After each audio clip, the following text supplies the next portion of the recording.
Welcome to the Cuick 10 podcast, brought to you by Cuick Trac, focusing on all things FedCon and cyber defense from different perspectives and different personalities, all in 10-ish minutes. Here's your host, Derek White.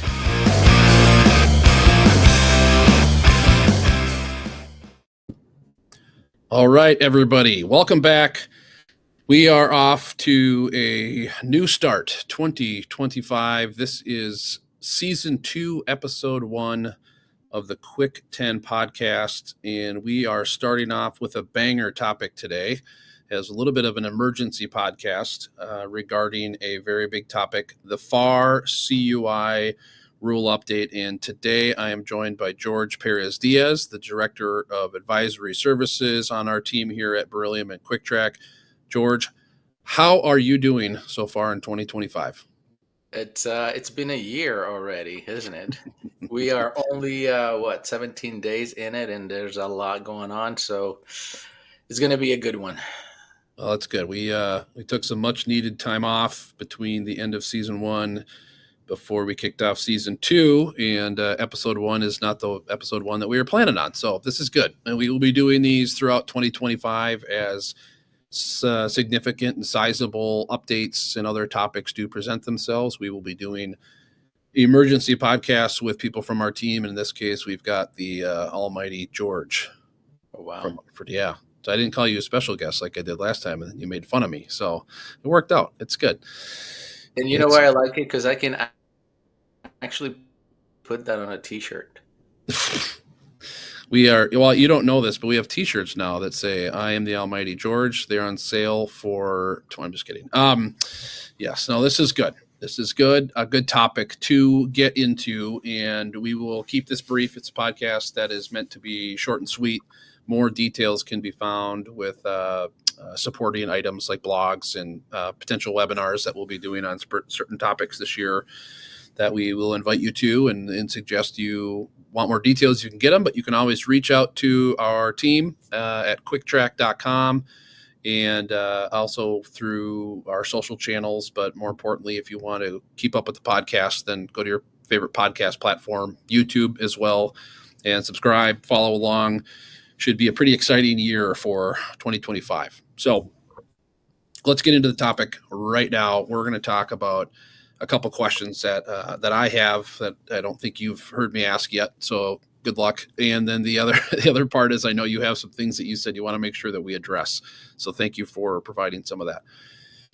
Number one question, and there is a ton of noise going on with this topic. If you go on LinkedIn or Google search and any other forum related to the defense and cyberspace and government regulations, and we want to clear up some of those. And the first one, I think, specific to what is probably our audience, is around the CMMC program, which at the end of 2024 went into effect. And is there, question for you, George, is there any change, any reason to believe that CMMC is going to go away due to this FAR CUI rule update? Yeah. Thank you for that, Derek. And I appreciate that you're having this webinar, podcast. You and I always have problems. You call it whatever you want, George. You're the almighty. Be specific to the DoD. As far as the noise that you mentioned, the knowledge sharing, knowledge transfer, that is good. We support that. We do the same thing, right? And the next 10-ish minutes that you mentioned that we have here, it's to emphasize that the CMMC program and the DIB should continue their path towards CMMC compliance. Continue working towards your 110, 320 requirements and assessment objectives. Schedule your C3PAO assessment if that is part of your strategy for 2025. Because the FAR rules is exciting. I've been tracking it since they dropped D47012 in 2015, 2016 timeframe. And I remember when I worked for a prime contractor saying that this thing is coming. And 15 years later, here it is. One of the things that I did back then was I was intentional about communicating a CUI program versus a DoD program versus a CMMC program. And then even when I became a consultant, I wanted to make sure that everyone that came across me and our or the services that we provide that understood that it is CUI that we're protecting, and it is a CUI program that we have been building. And for the DIB, continue building your CUI program. And if you have contracts with other agencies, government agencies that happen to have CUI, then focus those services from your CUI program to that particular agency specifically. And yeah, that's good, Derek. That's the thing here that we want to make sure that we drive home. CMMC is not going anywhere. The FAR clause came about, and that's great. There's a lot of changes and comments and reviewing and updating that has to happen before we can get too excited about changing CMMC as a strategy. Okay, so to tie a bow on that, then, in this is a target audience that we've been working with for years is specifically usually defense contractors, or those that have already regulations and requirements in their contracts. So if I'm hearing you correctly, then that is a DoD contractors need to keep their eyes on the road. CMMC, you have CUI, you know your requirements, and if you don't, let's talk. But are you required to have a third party C3PAO this year? You're going to find that out when 48 CFR comes out, or is it going to be that still hasn't changed? NIST 171 still hasn't changed.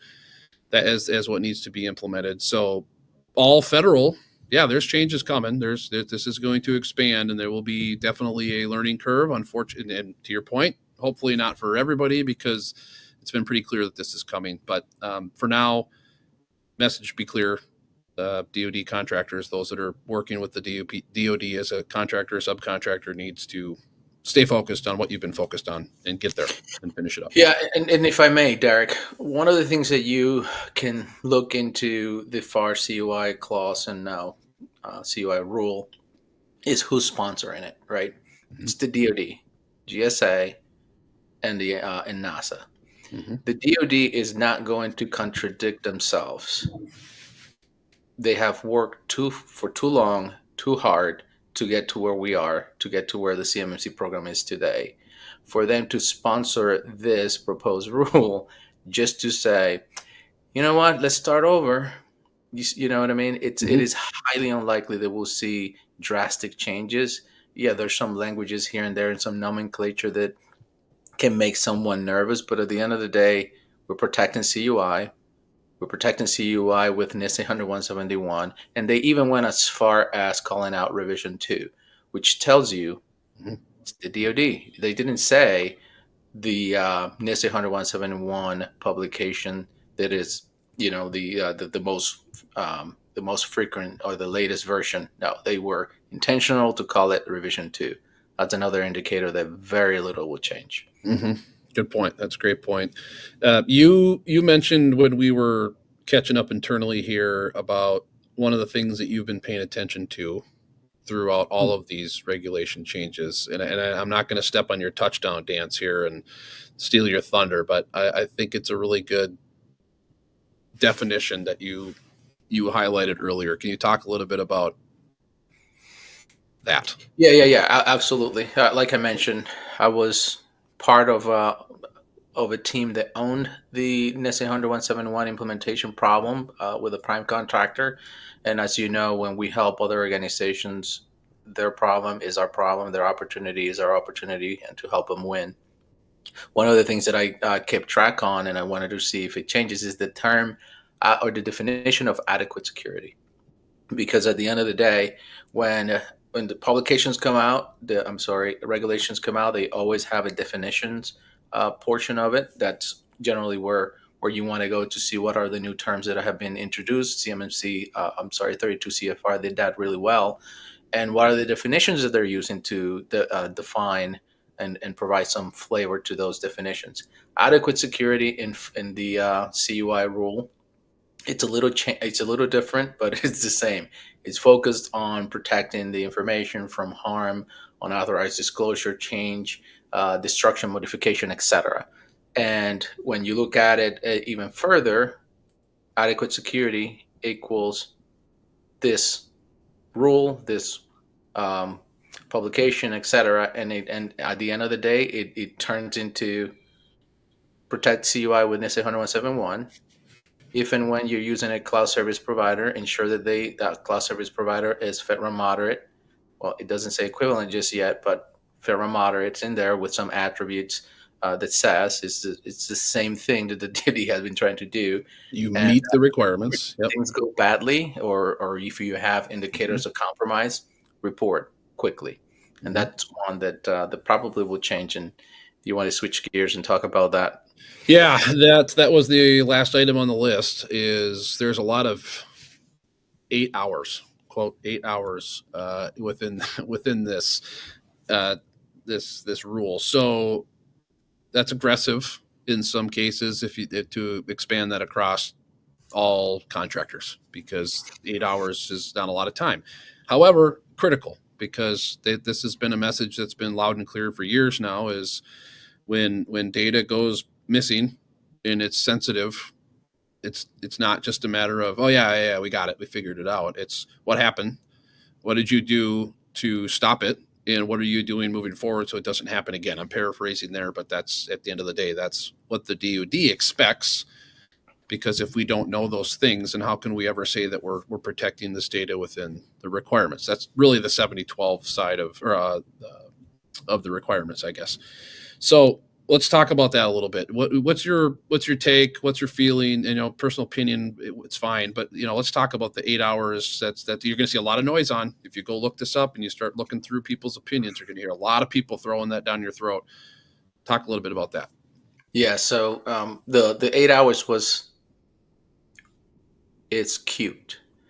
I think, for lack of a better term. I mean, like you said, do you want me to bring our current situation to what it was before the incident, or do you want me to spend my time reporting instead, or even validating if the threat is real? Right. Well, I get it. Upon discovery for the 72 hours, that's acceptable. We saw something. We're investigating. We're triaging. We're following the process for my incident response program plan, execution, etc. In 8 hours, is just adorable. What I feel that is happening there is it's a negotiation technique, right? If I say 8 hours, and then somebody says no, that's too aggressive. All right, how about 24? Maybe that's more acceptable, right? So to me, it's a way to negotiate a time that is acceptable by other agencies. And I'm sorry, DoD, GSA, and NASA, if I ruined your strategy, but yeah, it's not something that is going to be achievable or sustainable. The other thing, again, DoD, D4 7012, 32 CFR, still 72 hours. Mm-hmm. We know that CISA and DHS not too long ago, maybe 2 years ago, if my brain serves me correctly, was pushing for the 24 hours, right? And they have 24 hours reporting. But part of all that conversation into the timeline of the reporting, 72 hours for many, many different government agencies and 24 for some. Yeah, it's a matter of when you have those different changes, you will inevitably grandfather that other organization, and that's what happened with DISA. 24 hours. If you happen to have a contract that has some defense aerospace applicability, you can continue to report following your existing obligations. So it's like, hey, 8-minute abs. Wow. You know what's better? 7-minute abs. And then 6-minute abs. Step in my office. I know what you're talking about. Yeah. Yeah. What movie was that? Dodgeball or something. I can't remember. I know something about Mary. Yeah. Yes. Gosh, I can't believe I didn't come up with that. Now I'm actually mad at myself. Classic. And you should be mad at yourself.